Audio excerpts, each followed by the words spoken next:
오늘 제가 여러분과 나눌 말씀은 시간에 대한 얘기를 하려고 합니다. 제목은 때를 따라 아름답게라는 구절인데요. 전도서 3장 11절에서 따왔습니다. 제목이 느껴지는 것이 굉장히 기분이 좋으시죠?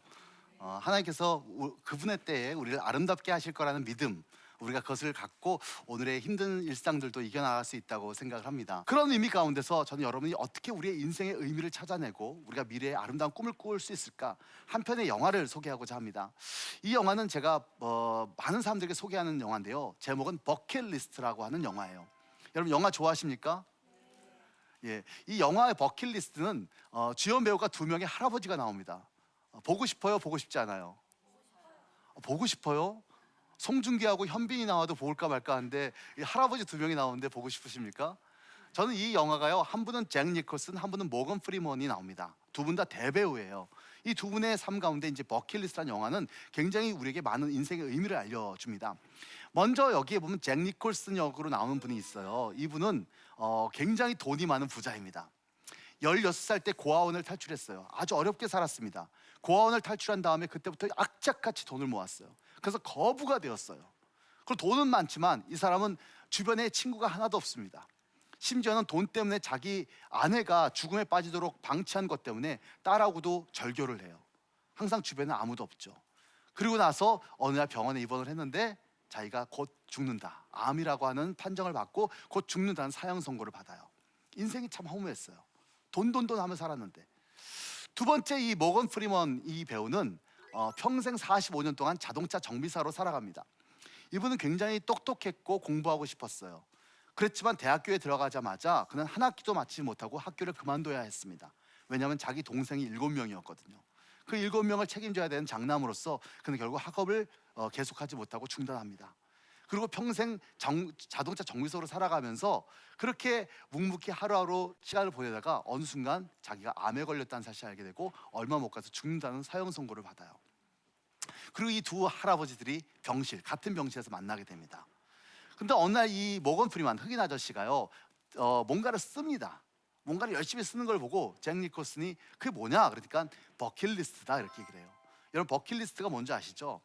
죽기 전에 해야 될 것들, 이런 뜻이죠. 그래서 이 버킷이라는 것은 원래 양동이라는 뜻인데, 양동이에서 올라가서 이렇게 목을 맬 때 킥 더 버킷, 양동이를 차면 죽는다 해서 죽음을 의미하는 단어로 버킷이 쓰였습니다. 그래서 이 버킷리스트란 말은 죽기 전에 내가 꼭 해봐야 될 것, 꼭 하고 싶은 것이라는 것을 버킷리스트라고 얘기하죠.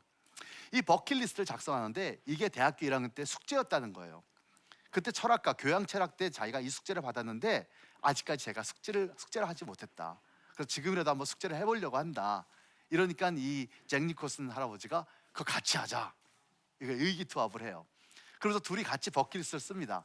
뭐 예를 들어서 문신 해보기, 뭐 스카이다이빙 하기, 그 다음에 뭐 장엄한 것을 보기, 피라미드에 가보기, 뭐 이런 것도 있고, 또 주책맞게도 잭 니콜슨은 예쁜 소녀와 키스하기, 뭐 이런 걸 써요. 그러니까 막 이 주책맞은 늙은이가 왜 이딴 걸 쓰냐고 막 구박받기도 하고, 뭐 어때? 내가 하고 싶은 건데. 이래서 거기다가 이렇게 글을 써요. 그리고 두 사람이 결국 여행을 떠납니다. 병원을 나왔어요. 이 모건 프리먼의 아내가 난리가 났습니다. 지금 죽기 직전인데 어딜 가냐고 막 난리를 치니까 이 모건 프리먼 할아버지가 내가 평생을 내가 원하는 대로 한 번도 살아보지 못했는데 내가 죽기 전에 한번 내가 원하는 걸 해보겠다는데 왜 나를 말리냐고 부인에게 아주 매정하게 얘기하고 둘이 길을 떠납니다. 그리고 하나씩 버킷리스트를 하고 그때마다 그 노란 종이에 썼던 버킷리스트를 하나씩 지워가요. 그리고 어느 날 이 사람들은 자기가 가고 싶었던 이집트로 가서 피라미드 위에 올라갑니다. 거기서 뉘엿뉘엿치는 저녁 노을을 바라보면서 그때 이 똑똑한 모건 프리먼 할아버지가 이렇게 잭 니콜슨에게 말해줘요. 우리가 죽으면 신을 만나게 되는데 신은 우리에게 두 가지 질문을 해요. 그 두 가지 질문에 우리가 답변을 할 수 있어야 우리가 하늘나라에 갈 수 있다고 얘기합니다. 그 두 가지 질문은 뭐냐면, 첫 번째는 당신의 인생에서 기쁨을 찾았습니까? 라는 질문이에요. 당신 인생이 행복했습니까? 당신의 인생에 무엇이 기쁨이었습니까? 라는 질문에 대답을 할 수 있어야 된대요. 두 번째 대답은 당신 인생이 누군가에게 기쁨이 되었습니까?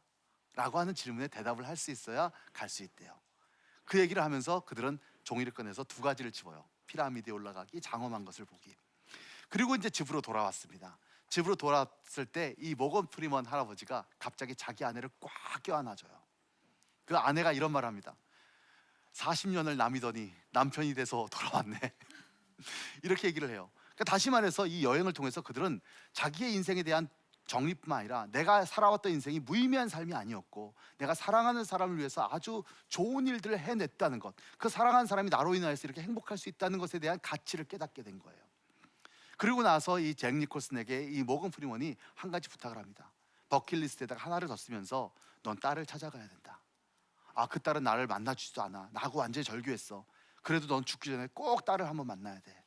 결국 그래서 잭 니콜슨이 자기 딸을 찾아가요. 문전박대할 대항할 줄 알았는데 그 딸이 자기를 열어줍니다. 이미 딸은 결혼했어요. 그리고 딸내미가 하나 있었어요. 그 딸내미한테 네 할아버지야 라고 얘기하니까 딸내미가 할아버지 밤에 뽀뽀를 해줍니다. 그리고 이제 집을 나오면서 그 잭 니콜슨이 막 울어요. 막 울면서 주머니에서 뭘 꼬깃꼬깃 꺼냅니다. 그리고 뭘 지워요. 뭘 지웠을까요? 예쁜 소녀와 키스하기를 지웁니다. 그리고 그 다음 장면은 모건 프리만의 장례식이에요. 그러니까 모건 프리만은 이제 마침내 생을 먼저 마쳤어요. 그 장례식 날 잭 니콜슨이 이제 연단에 나와서 자기 친구를 추억하면서 이렇게 얘기합니다. He is my best friend. 그는 나의 최고의 친구였습니다. 이제 만난 지 한 석 달밖에 안 됐는데 베스트 프렌드래요. 베스트 프렌드가 뭘까요? 그것은 오랫동안 사귄 친구, 맨날 많이 만나서 놀았던 친구가 아니라 자기 삶의 의미를 함께 나눈 친구이겠죠. 그리고 그 다음 단어가 참 중요한데 그 대사는 He saved my life.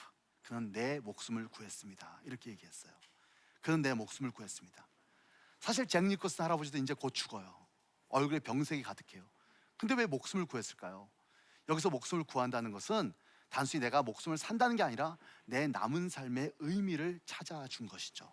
더 나아가서 내 지난날의 삶을 의미를 찾아준 것입니다. 그것이 바로 구원받는다는 의미예요.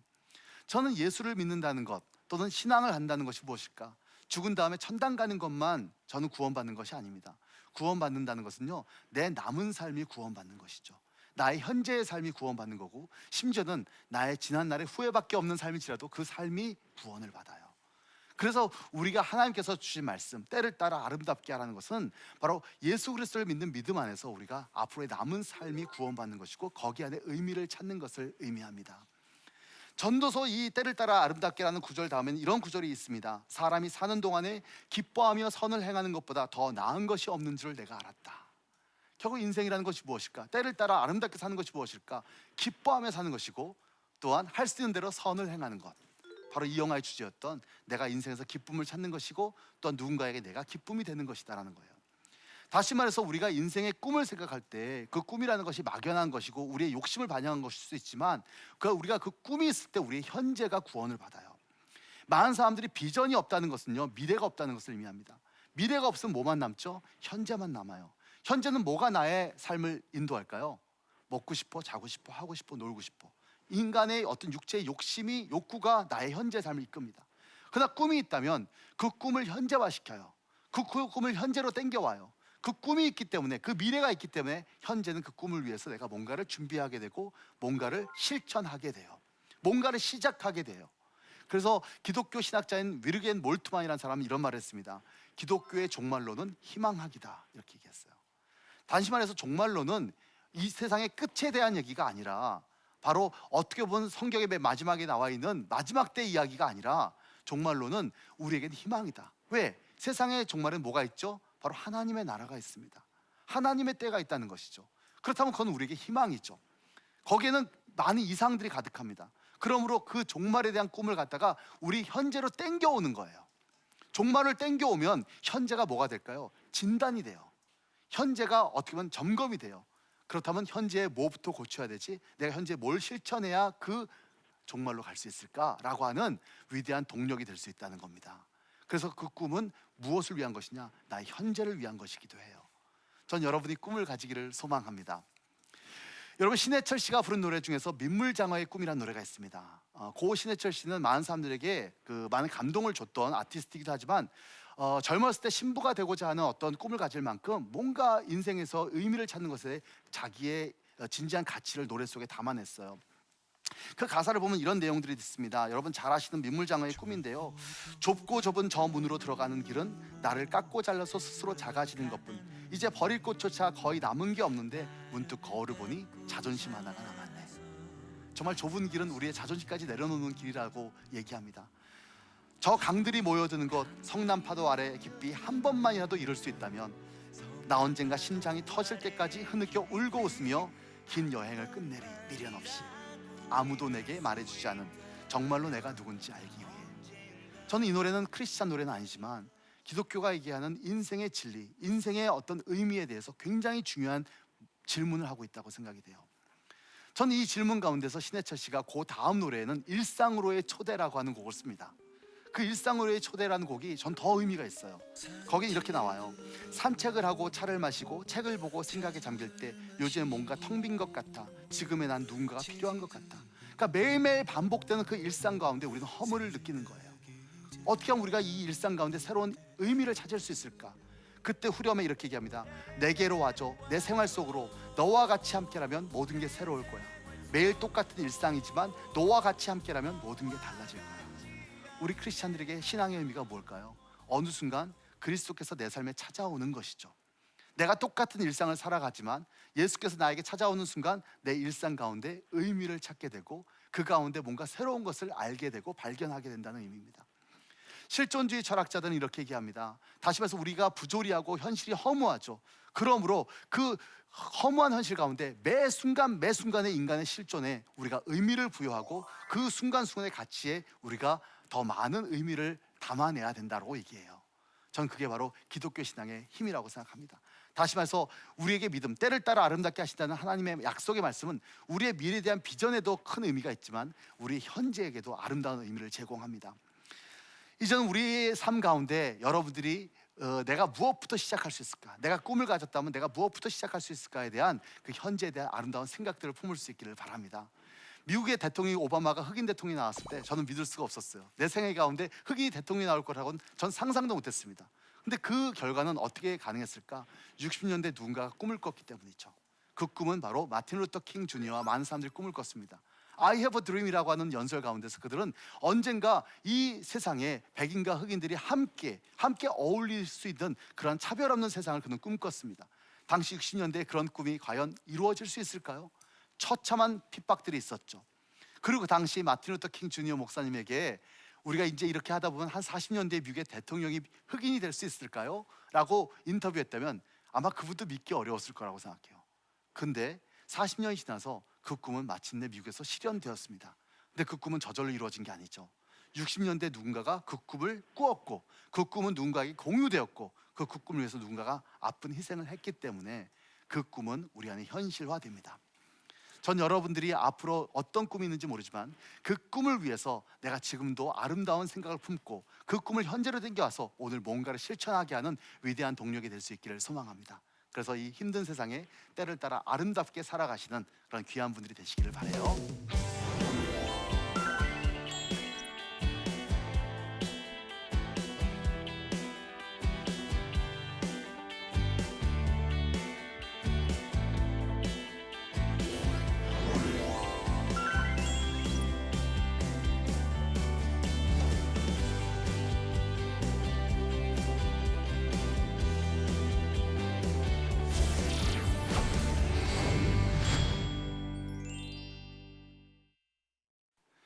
예, 제 강의를 듣고 여러분이 좀 질문이 있으신데요. 질문 몇 개를 좀 뽑아봤습니다. 첫 번째 질문입니다. 꿈과 이상은 높은데 따라주지 않는 현실 때문에 고민하는 친구들이 많습니다. 어떻게 하면 하나님의 때를 기다리며 현재를 살아갈 수 있을까요? 우리 모두의 고민입니다. 저는 오늘날 많은 사람들이 상담 심리학에 관심도 갖고 또 상담 받으시는 분도 많은데 대부분의 경우는 저는 이상과 현실의 충돌인 것 같아요. 정말 우리 마음속에 하고 싶은 욕구는 많고 또 그것이 어떻게 보면은 현실 가운데 따라갈 수 없음에 대한 좌절이죠. 보통 어린아이들이 백화점 가서 엄마한테 이거 사달라 그러면은 엄마가 안 된다 그러잖아요. 애들에게 필요 없으니까. 그러면 애들은 어떻게 반응하죠? 그냥 뒤집어져 가지고 이게 이렇게 되잖아요. 사실 어떻게 보면 우리가 그러고 있는 것 같아요. 하나님 앞에서 기도할 때도 우리가 하나님 앞에 때를 쓰는 것 같은 모습을 많이 봅니다. 저는 이상과 현실이라는 것은요 정교해야 됩니다. 저는 이상 없는 현실은 무의미해요. 이상이 없으면 현실에 함몰됩니다. 제가 말한 대로 현실 속에서 그냥 욕구에 충실하게 살아가죠. 요즘 많은 청년들이 꿈이 없어요. 꿈을 갖는 것 자체가 너무 힘들어요. 차라리 꿈이 없었다면 이렇게 힘들지 않았을 텐데 라고 얘기하거든요. 근데 그러다 보니까 그냥 오늘 그냥 놀자, 시간 때우자 이렇게 돼버려요. 그리고 현실이 없는 이상은 무능해요. 그렇죠? 그래서 그냥 허황된 꿈을 꿀 때가 많이 있습니다. 그렇다면 우리가 어떻게 이 두 양자 가운데 어떤 균형을 찾을 수 있을까? 저는 어떻게 보면은 우리가 여러분들이 주변 사회에서 일상 가운데 그 꿈을 함께 공유한 사람들과 함께 있는 것이 중요합니다. 그러니까 같이 꿈을 공유할 수 있고 함께 꿈을 나눌 수 있는 사람은 우리에게 정말 좋은 친구가 돼요. 다윗과 요나단이 둘이 아름다운 친구지만 둘이 같이 한 시간은 불과 얼마 몇 개월 되지 않아요. 근데 헤어질 때 이런 말을 하거든요. 자네와 내가 하나님과 맺은 언약을 서로 잊지 말기로 하세. 그리고 둘이 오랫동안 헤어져서 다윗은 도망 다니고 요나단은 그 뒤에서 아버지 밑에 있었어요. 그리고 둘이 언제 만났죠? 다시 죽어서 만났습니다. 그때까지 한 번도 못 만났어요. 근데 우리는 다윗과 요나단을 우정의 상징으로 생각해요. 그것은 바로 그 두 사람이 꿈을 공유하고 함께 꿈을 나누는 친구였기 때문인 것 같아요.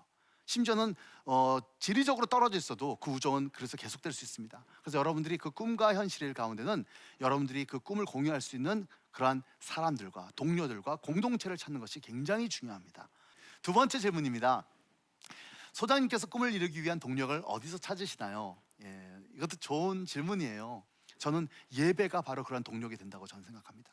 그때마다 내가 꿈이 흐트러질 때마다, 내가 어떻게 보면 나태해지고 약할 때마다, 또 사람들의 시선을 의식할 때마다 그 모든 것들을 초월하시는 하나님의 임재를 경험하는 그 예배적 체험.